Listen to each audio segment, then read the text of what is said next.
Devon Butler now. Oh, that's not good! Oh no! Devon Butler spins! He's out! And I'm not the first, I'm just the latest. The drivers were always going to clash. That was a calculated risk. But the car had problems.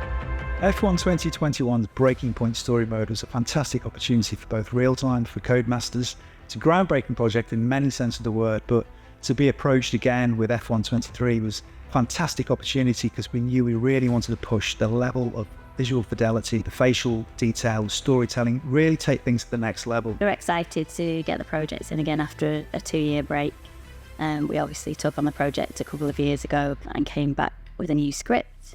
There are a few new changes in this one as well, which we're really interested in. You know, we brought in the documentary style interview sequences. We knew that to make them work, we'd have to really push hard on the quality of the character rendering and in particular the facial animation. Listen, I'm just saying, mate, if you were such an incredible driver, you wouldn't be a connoisseur, would you?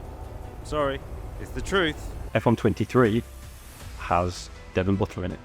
Now, Devon Butler is an anomaly because everyone else in the show has a human likeness, which is the actor that's doing the voice, which is doing the performance.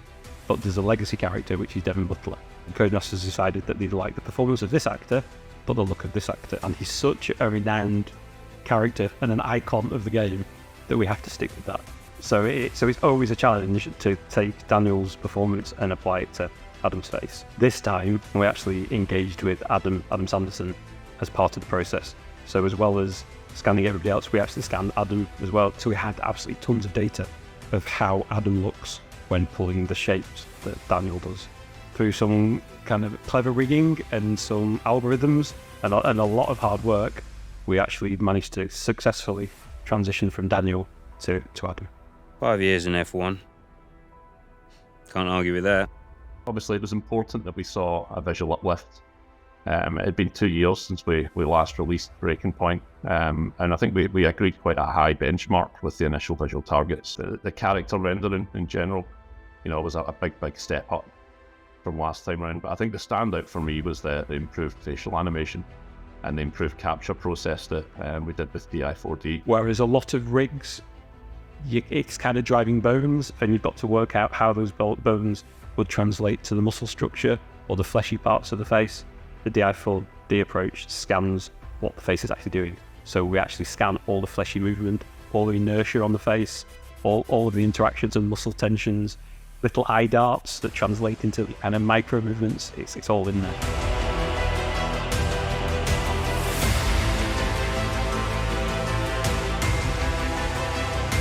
One of the big differences for us in the transition from Formula 1 2021 to 2023, we moved very much into Maya, and we developed Frankenstein as our own proprietary character rigging tool. So Frankenstein is our in-house modular rigging system that is written in Python and is designed for use within Maya. We hadn't done cars before with this rigging system, so for Formula 1 we've created all the modular parts that allowed us to build cars as well. And it's such a powerful tool because we could still use that data. Even though it was in a different format from a different DCC, we can ingest that data and put it onto our own studio rig.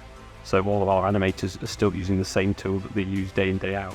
There were lots of characters interacting with each other in lots of scenes with very intense acting. I'm happy with the results we achieved, the realism we managed to get, which was quite a big improvement compared to the previous version. This is a team, Connosport, that have got a lot to prove this season, but Jackson might just be the man to do it.